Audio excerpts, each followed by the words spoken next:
नमस्कार दोस्तों कांग्रेस अध्यक्ष मल्लिकार्जुन खड़गे और प्रधानमंत्री नरेंद्र मोदी के बीच शुरू हुई झूठ वर्सेस झूठ की लड़ाई में सच आपको ही तलाशना है, क्योंकि झूठा कोई भी हो, धोखा आपको ही मिलता है। राजनीति में दूध की धुली तो कोई पार्टी नहीं है और राजनीतिक सत्ता तो शायद ही कभी बेदाग रह सके। हम और आप जब अपने नेता और सरकार का चुनाव भी करते हैं तो अच्छे या बुरे में नहीं, बल्कि कम बुरे और ज्यादा बुरे में ही कर पाते हैं। ऐसे में अगर कोई नेता सच बोल दे तो उस पर कैसा रिएक्शन होना चाहिए? क्या सिर्फ विरोधी पार्टी का नेता होने के नाते उस पर सच पर हमलावर हो जाना चाहिए? वो भी तब जब हमला करने वाला खुद सत्ता के शीर्ष पर बैठा हो। दोस्तों, एक सही और सच्ची बात पर एक दूसरे पर हमला करने से क्या जनता का भला हो जाएगा? आज इस वीडियो में मैं बात दो बड़ी पार्टियों और उनके नेताओं के आरोपों की नहीं, उसके आपकी जिंदगी में पड़ने वाले फर्क की करने जा रहा हूं। क्योंकि एक दूसरे को झूठा साबित करने पर तुले शीर्ष नेताओं को सिर्फ अपने राजनीतिक नफे नुकसान से मतलब है। सिर्फ महाराष्ट्र और झारखंड चुनाव में जीत हासिल करने से मतलब है, लेकिन झूठा कोई भी साबित हो। धोखा तो जनता ने ही खाया है, जनता ने ही खाना है। पिछले 2 दिन से कांग्रेस अध्यक्ष मल्लिकार्जुन खड़गे के एक बयान और उस पर प्रधानमंत्री नरेंद्र मोदी के रिएक्शन के बाद से कांग्रेस और बीजेपी में एक दूसरे की पोल खुलने और जुबानी डायलॉगबाजी की होड़ लगी हुई है। कांग्रेस अध्यक्ष ने कर्नाटक में अपनी सरकार के सामने एक कार्यक्रम में नसीहत दी कि वादे वही करो जिसे पूरा कर सको। कर्नाटक की कांग्रेस सरकार का दावा है कि चुनाव के दौरान उसने जो 5 बड़े वादे किए थे, 5 बड़े वादे, उन्हें पूरा भी कर दिया है। खड़गे की नसीहत में कुछ भी गलत नहीं है, बल्कि अपनी सरकार के सामने ऐसा बोलना राजनीति में बड़ी हिम्मत का काम है। इस पर सत्ता में बैठे हर पार्टी के नेता को ईमानदारी से सोचना चाहिए, क्योंकि मुफ्त की जो घोषणाएं चुनाव के दौरान होती हैं, उसे करने में हर बड़ी पार्टी सबसे आगे रहना चाहती है। बेशक वो वादे पूरे हो या ना हो, या फिर वादे पूरे करने में राज्य की आर्थिक हालत कितनी ही खस्ता क्यों ना हो जाए, राज्य पर कितना ही कर्ज क्यों न चढ़ जाए, लेकिन इस हकीकत के बावजूद प्रधानमंत्री नरेंद्र मोदी ने खड़गे के बयान पर कांग्रेस को जमकर निशाने पर ले लिया। ताबड़तोड़ कई ट्वीट कर कांग्रेस पर करारा हमला किया और कह दिया कि कांग्रेस एक्सपोज हो गई है। उसे पता चल गया है कि झूठे वादे करना आसान है, उन्हें पूरा करना असंभव या मुश्किल होता है। जिस पार्टी को जनता ने 3 बार से केंद्र की सत्ता से दूर रखा है, जिस पार्टी का मुखिया खुद अपनी राज्य सरकार और नेताओं को अपने गिरेबान में झांकने की नसीहत दे रहा है, उस बात पर प्रधानमंत्री नरेंद्र मोदी के ऐसे ट्वीट का राजनीतिक मर्यादा के लिहाज क्या सही है? इसमें जो रिस्क था उन्हें शायद प्रधानमंत्री नरेंद्र मोदी ने नहीं समझा और कांग्रेस के पलटवार में बुरी तरह खुद मोदी और उनकी गारंटी ही घिर गई। खड़गे ने ट्वीट कर पलटवार किया और बीजेपी का मतलब समझाने लगे। खड़गे का कहना है कि बीजेपी में बी का मतलब विश्वासघात और जे का मतलब जुमला है।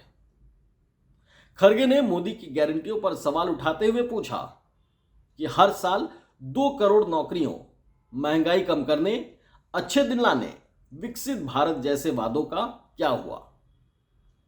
कांग्रेस ने तो बाकायदा नरेंद्र मोदी के उन वादों का वीडियो ही सोशल मीडिया पर उतार दिया जो वादे पिछले 10 साल में पूरे नहीं हुए।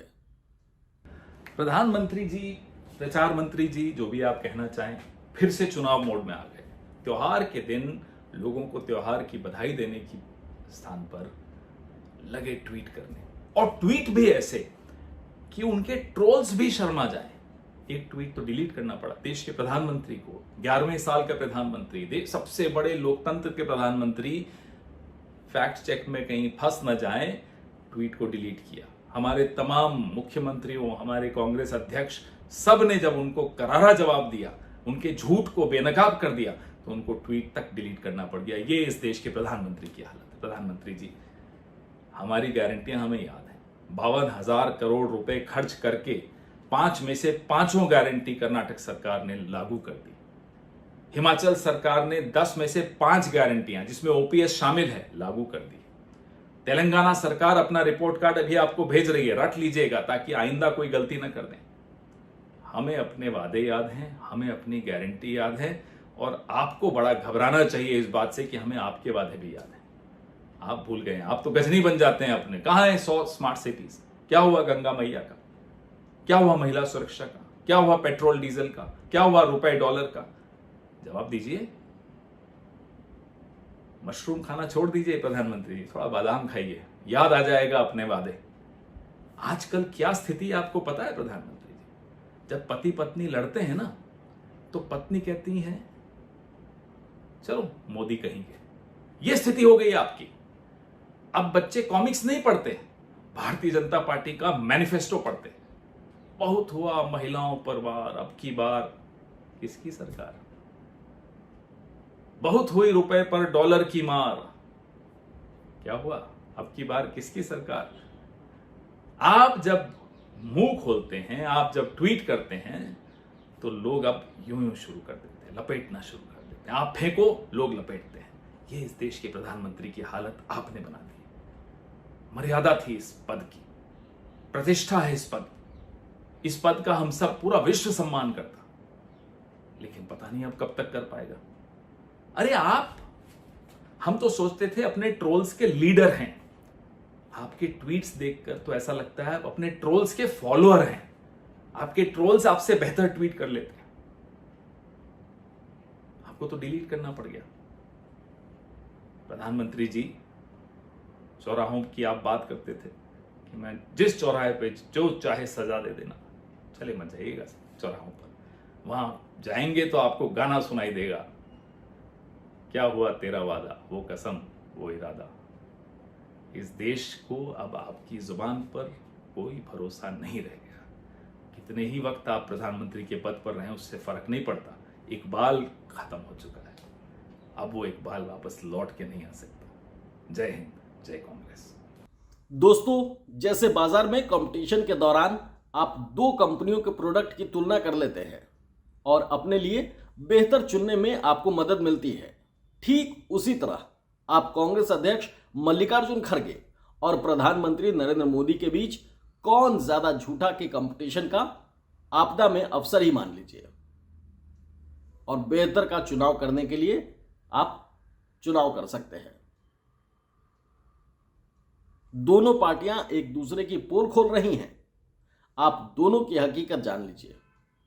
इसमें ज्यादा जिम्मेदारी उसी पार्टी और उसी नेता की बनेगी जिसे देश की जनता ने सरकार चलाने के लिए चुना है, लगातार चुना है, 3 बार से चुनती आ रही है। आप इस जुबानी जंग का लुत्फ भी लीजिए और किसी बड़े राजनीतिक या उलझे हुए मुद्दे पर नहीं, सिर्फ अपने इर्द गिर्द के, अपनी जिंदगी से जुड़े मुद्दों पर उस पार्टी और उस नेता के वादों को परख लीजिए जिसे आपने सत्ता में बैठाया है। दोस्तों, मैं यहां सिर्फ सैंपल के रूप में ही एक ही मुद्दा उठाने जा रहा हूं, बाकी आप लोग खुद ही दूसरे मुद्दे और उनकी हकीकत समझ सकते हैं। सैंपल के तौर पर मैं जो मुद्दा ले रहा हूं वो हर खासो आम से जुड़ा है, हर उम्र, हर वर्ग से जुड़ा है। इसकी शुरुआत अगर मैं महंगाई से करूं तो यह सबसे आसान तरीका रहेगा। दोस्तों,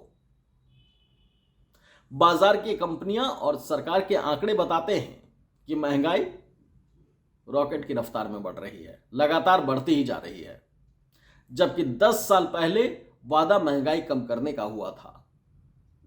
पिछले 1 महीने में ही महंगाई दर 3.6 से बढ़कर 5.5% हो चुकी है, जबकि आलू 30 रुपए किलो और प्याज 40 रुपए किलो था। यह आंकड़ा अगस्त और सितंबर का ही है। अक्टूबर का आंकड़ा अभी आएगा, जबकि आप वही आलू करीब 40 रुपए में खरीद रहे हैं और प्याज 70 से 80 रुपए तक पहुंच गया है। नया आलू अभी पूरी तरह बाजार में नहीं आया है, आएगा तो दाम ऊंचे ही होने की आशंका है। ये सब्जियों का मोटा मोटा हिसाब है, इसमें शहर से गांवों तक सब कुछ शामिल है। वो लोग भी जो 5 किलो मुफ्त राशन पर जिंदगी गुजार रहे हैं। कंपनियों और सरकार के आंकड़े भी बताते हैं कि बढ़ती महंगाई से शहरों में लोगों की खरीदारी की क्षमता कम हो गई है। गांव में ये पहले के मुकाबले बढ़ी है, लेकिन उसके साथ ही गांव में महंगाई का असर भी बढ़ा है। सब्जी की कीमतों में अगर 10% इजाफा हो रहा है तो क्या इसका असर ग्रामीण इलाकों पर नहीं पड़ेगा? आपको जानकर हैरानी होगी कि गांव में सब्जियों की महंगाई का असर ज्यादा होता है, क्योंकि ग्रामीणों के खाने से सब्जी का हिस्सा शहरी आबादी से ज्यादा होता है। इसकी वजह है कि शहर में हमारी खाने की थाली में काफी कुछ और भी होता है, जबकि गांवों में सब्जियों की ही अधिकता होती है। इसी तरह जब केंद्र सरकार ने सितंबर में खाने वाले तेलों पर इंपोर्ट ड्यूटी बढ़ाई तो खाद्य तेलों की कीमत बढ़ गई। इसका असर शहरों से ज्यादा ग्रामीण इलाकों पर पड़ा। शहरों में खाद्य तेलों से महंगाई दर में इजाफा 2.4% हुआ, जबकि गांव में यह बढ़त 3.2% हो गया। दोस्तों, यह बस एक सैंपल है। पेट्रोल, राशन के सामान, दवा, बच्चों की पढ़ाई का खर्च वगैरह सबका हिसाब आप खुद लगा लें। इसके लिए किसी नेता के बयान या फिर आरोपों की जरूरत नहीं है। अगर आपके पास कोई गाड़ी नहीं है और आपके बच्चे भी नहीं हैं तो कुछ गनीमत है, लेकिन अगर आप कोई बाइक या कार रखते हैं और आपके 2 बच्चे स्कूल पढ़ने जाते हैं तो फिर आपका बजट आप ही बना सकते हैं और किसी में उसी बनाने की ताकत कुछ भी नहीं है। आपको खुद अपना बजट बनाना होगा। इसके बाद आपके पास कहां फुर्सत रखी है कि जिस सरकार को आपने चुना है उससे पूछ सकें कि इंडस्ट्रीज का क्या हुआ, कॉलेज, स्कूल, अस्पताल बनवाने का क्या हुआ, नौकरी रोजगार का क्या हुआ। सरकार और उसके मुखिया जब चुनाव प्रचार में हो तो विपक्षी दलों पर आरोप लगाना बनता है, लेकिन सरकार बन जाने के बाद तो सारा ध्यान अपने काम पर ही होना चाहिए। काम को लेकर एक छोटा सा सैंपल भी आपको बता देते हैं। ये बातें भी सरकार की ओर से आई हैं। केंद्रीय ग्रामीण विकास मंत्रालय की इंटरनल ऑडिट विंग से मनरेगा में सिर्फ 3 राज्यों में ही 35 करोड़ 37 लाख रुपए का नुकसान बताया गया है। इनमें तमिलनाडु को छोड़कर राजस्थान और मध्य प्रदेश बीजेपी की ही सत्ता वाले राज्य हैं। मनरेगा के साथ ही प्रधानमंत्री ग्राम सड़क योजना और आवास योजना में बिना मंजूरी के और बिना काम के भुगतान जैसे मामलों में गुजरात, मणिपुर, राजस्थान, बिहार, मध्य प्रदेश जैसे बीजेपी शासित और कई दूसरे राज्यों में भी करोड़ों की गड़बड़ी पाई गई है। दोस्तों, जिस हकीकत को मौजूदा कांग्रेस अध्यक्ष मल्लिकार्जुन खड़गे ने कबूल किया है उसे सही मायने में लिए जाने की जरूरत हर सत्ता को है। ऐसा ही एक कबूलनामा किसी जमाने में कांग्रेस के ही प्रधानमंत्री राजीव गांधी ने भी किया था। बतौर प्रधानमंत्री राजीव गांधी ने कबूल किया था कि वो केंद्र से 1 रुपए की मदद भेजते हैं तो जनता तक सिर्फ 15 पैसा पहुंचता है, बाकी 85 पैसे भ्रष्टाचार की भेंट चढ़ जाता है। यह एक हिम्मत वाला कबूलनामा था, लेकिन उनके इस बात से सबक लेने की जगह इसे आज भी कांग्रेस पर हमले के लिए इस्तेमाल किया जाता है, क्योंकि राजनीति में खुद को दुरुस्त करने से ज्यादा फोकस दूसरे की कमियां दिखाने में रहना ही है और उसे ही हुनर माना जाता है। दोस्तों, मेरी शर्ट तुम्हारी शर्ट से साफ है, तू झूठा नहीं, तू झूठा। ये बच्चों जैसी तकरार देश की 2 बड़ी पार्टियां और उनके बड़े बड़े नेता यहां तक कि प्रधानमंत्री भी शायद इसलिए कर पा रहे हैं क्योंकि राजनीति और सत्ता जनता की लिमिट, उसकी लक्ष्मण रेखा, उसकी मजबूरियों को अच्छी तरह से समझती है। नेता जानते हैं, राजनीति जानती है कि सिर्फ वोटिंग के वक्त वोटर्स के सामने कुछ बोलना होता है, हिसाब किताब देना या बताना उस वक्त भी कुछ भी नहीं होता, बस बोलना होता है। कुछ लुभावना, कुछ लालच भरा, बच्चों को लॉलीपॉप देने जैसा। फिर 5 साल तक कोई कुछ नहीं बिगाड़ सकता, कम से कम जनता तो हरगिज नहीं। नेता और सत्ता बेशक खेल करते रहें, अब इस झूठे और झूठे की लड़ाई में सच को बाहर निकाल कर लाना जनता का ही काम है। वरना तो एक सच्ची और सही बात पर खड़े हर हंगामे का राजनीतिक मकसद तो 20 नवंबर को पूरा हो जाएगा, जब महाराष्ट्र और झारखंड विधानसभा चुनाव समेत देश भर के उपचुनावों की वोटिंग पूरी हो जाएगी और झूठ वर्सेस झूठ की राजनीतिक जंग का नतीजा भी 23 नवंबर को आ जाएगा और बात खत्म। सत्ता अपनी धुन में चलने लगेगी और जनता अपनी लक्ष्मण रेखा में ही चलती रहेगी। लेकिन दोस्तों, इस बार झूठ की इस लड़ाई से सच बाहर निकाल ही लीजिए। बहुत बहुत धन्यवाद। हमारा ये वीडियो आपको कैसा लगा कमेंट में मुझे जरूर बताइएगा। साथ ही एक्सक्लूसिव खबर को लाइक और सब्सक्राइब जरूर से कर लीजिए ताकि हर राजनीतिक खबरों का पूरा विश्लेषण आप तक पहुंचता रहे। बहुत बहुत शुक्रिया।